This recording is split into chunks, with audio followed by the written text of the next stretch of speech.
Welcome back everyone, Oz here. If you enjoyed today's video, don't forget to hit that like button and subscribe. And today we're taking a look at some creepy encounters with people on r/LetsNotMeet. Cornered in Target. So when I was 16, I got my first job working at Target. Most of what I would do is walk around the store tidying up and stocking shelves. Pretty easy job. One day I was stocking food when a guy comes up to me and asks where a product was. I told him and offered to show him where it was, so I walked him over and started to leave. He was like, "Wait." Assuming he needed more help, I went back over and he immediately started grilling me with questions. "How old are you? What ethnicity are you?" "I'm Asian." He started trying to guess what country. "Where do you live? Do you always work here?" And then to my dismay, "When do you get off work today?" He had a really creepy, unsettling smile and he was vaguely cross-eyed, which in this situation just added to his creepy vibe. I just said I don't know when I would get off work and deflected most of his other questions and walked away. A few days later he appeared in the store again and found me. I was scared when I saw him and he again asked when I would get off work, what was I doing after work. I again said I don't know and started to walk away again, but he followed and started telling me that I was so beautiful just like his wife. It was getting really uncomfortable, so I tried to find a coworker and talk to them to get them to try to get him away or at least have someone else witness his weirdness. Couldn't find anyone, so I said I had to go work at the cash register instead. More people over there. That got him to go away, but not before he gave me the creepiest smile ever and said, "See you after work." I was scared at that point in case he stalked me home after work or waited in the parking lot. I didn't want to tell my manager since I had just started my job and didn't want to make a big deal. Stupid decision, but luckily nothing happened after work. The guy stopped showing up and never saw him again. Guess he wanted to scare me, but still. Creeper at Target? Let's not meet again. Family static, an addict, and meth addicts. This is a true story that took place in my hometown in Tennessee. If wanted, I have picture evidence. I'm a resident of a smallish town in Tennessee.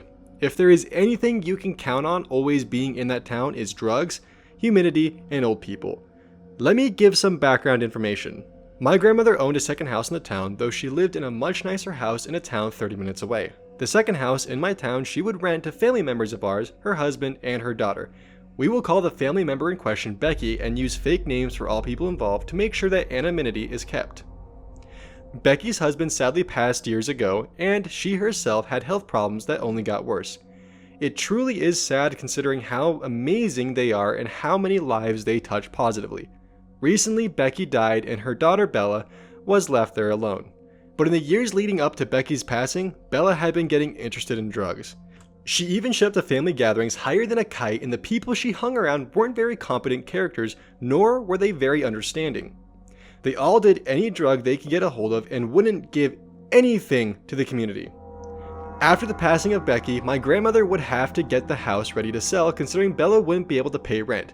And even if she could, she probably wouldn't. My grandmother, mother, and aunt showed up to clean up and check out the house only to see that Bella had more than ruined anything good about the house and sold anything she didn't ruin for drugs. The house itself was in good condition, but the walls on the inside were vandalized, ripped, rotted, and smelled strongly of methamphetamine. My mother stepped out of the house when she heard a car pull up to the house. She ran out to the unkept yard to see a red sedan pull up into the gravel drive. The driver was a man with short hair and an unkempt face. She looked to the passenger side to see Bella with extremely red eyes. My aunt promptly called the police, who came and addressed the situation. They decided that Bella was in fact under the influence of pot, but the real kicker was when they found meth and multiple other hard drugs on Bella, they promptly arrested her and my family continued to inspect the house. My aunt walked into the room that was ultimately the worst looking and smelling room of the house. "How could anyone treat a house this badly?" she asked. "Well, you don't care about anything but drugs and you end up disrespecting anything that's not yours directly," my grandmother responded. After walking around and cleaning out the items left in there, including electronics, furniture, and cookware, though there wasn't much of anything considering most things in the house worth anything was sold by Bella. As they moved things out of the house, they heard a voice. "Did you say something?" my mother asked. No one responded with a yes. They shrugged it off as possibly a toy or something left in the messy house to go off, or just their imagination. Before locking up the house for the night, my grandmother heard footsteps, but it sounded like they were coming from the roof. They walked outside and looked on the top, and there was nothing. They stepped back in and heard a loud thud. "Is anyone there?" my mother asked.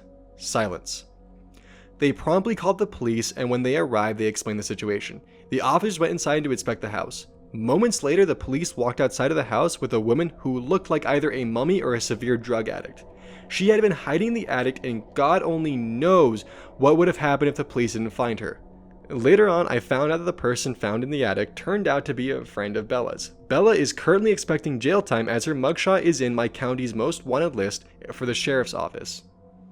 This kind of reminds me of the episode of Breaking Bad where Walter and Jesse were cooking meth in the basement during the house tour above.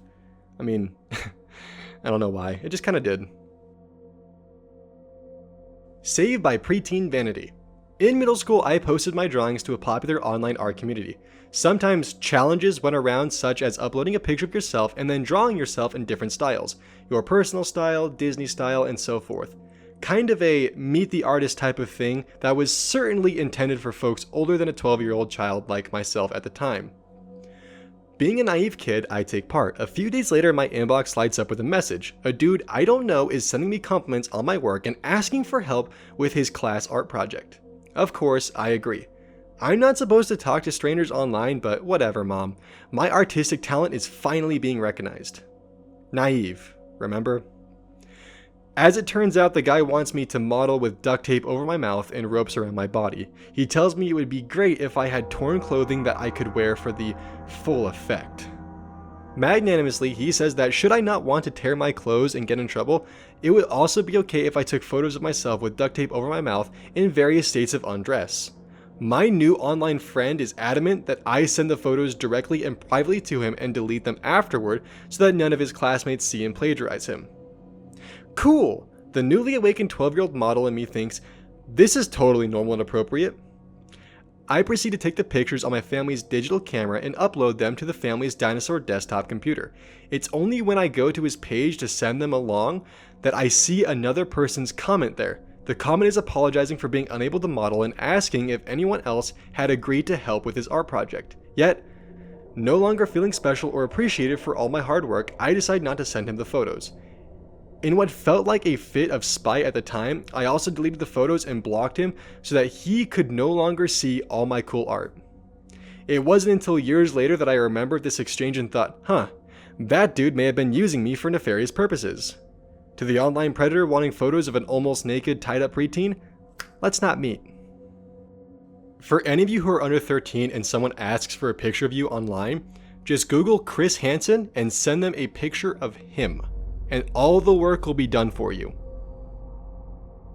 Crazy night in apartment 81.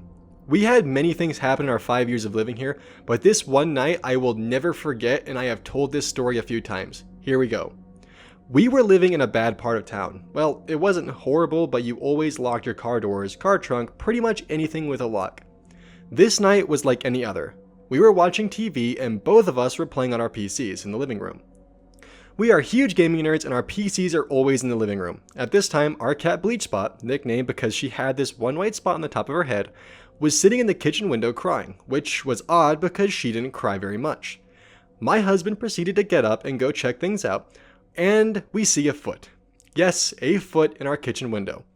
My husband opens the window and asks the guy why he is standing in our kitchen window. This guy was a Hispanic guy who apparently lived in the apartment above ours, got locked out somehow, explanation coming, and was trying to crawl up the outside of the building back into their apartment. He told this guy to get his ass down from there before he breaks his neck. The guy tells my husband okay and proceeds to climb down. He also had to climb down because my husband was hanging onto his foot as well. He was not letting that guy climb up the outside wall. Now, just think for a second. These were 2-story apartments and he was almost to the 2nd story, so I am guessing that he was already 8 feet in the air. How he thought he was going to be able to climb up there is beyond any rational thoughts I can put together. Now, while the guy was climbing back down, my husband gets on the phone and calls 911. It just didn't look right. I mean, clearly it didn't look right for him to be climbing up there. I mean, if he was locked out for a good reason, you would call the landlord or the maintenance man to come let you back in your apartment. Our landlord lived on the premise along with the maintenance man as well, so we knew that something fishy was going on here. We called 911, explained this guy was climbing up the outside of the building, trying to get into the top apartment, and they said they would send someone out. This guy comes around to the front of the apartment building, goes upstairs, and proceeds to beat on the door for about 15 minutes straight. My husband even opened the door and hollered upstairs and told him to knock it off, that it was getting very late. It was around 1 a.m. at this time. He is still beating on the door when the cop arrives to find out what is going on or arrest him, whatever they had planned to do there. The cop goes upstairs and tells him to stop beating on the door and to come downstairs so they can talk and settle things. Well, this guy didn't like the cop apparently, so somehow in the enclosed breezeway, he gets away from the cop and runs off. The next thing I know, I find out why this guy was climbing up our window and upstairs beating the door down. A lady cop came to our door and wanted to come inside to talk to us. She told us this guy was kicked out by his girlfriend, he was illegally in the US, and the reason she wasn't up there? Her and her mother both were in the hospital. He had beaten the both of them black and blue with a baseball bat. His girlfriend wanted to break up with him, and when she did, he got mad and almost beat them to death. Apparently, he did all of this before we had gotten home that evening and while we were at my husband's mother's house. So, when we got home, the commotion was already over and no one had told us anything. The female cop, who by the way was about 6'2", I would not want to mess with her, told us to make sure and lock all our windows and keep the front door locked. They were going to have a cop car with a spotlight all night checking over the apartment complex and basically in the area where these apartments were located. She said to consider this guy very dangerous and not try to apprehend him ourselves. We agree with her. She gave us her card and told us goodnight. The next day, the sweet lady who lived across the hall from us came over to let us in on some more information. Apparently, they did find the guy, but he was never caught because he got away from them again. The mother and daughter, or well, his ex-girlfriend, were stable but still in very bad shape, but they would make it. So, guy climbing up our kitchen window that weird night, let's not ever meet again. Thank you for watching. If you enjoyed this video, please consider subscribing. And if you want to see more creepy content from me, check out my Truckers Reveal the Scariest Things They've Seen on the Road video. And until next time, I'll see y'all later.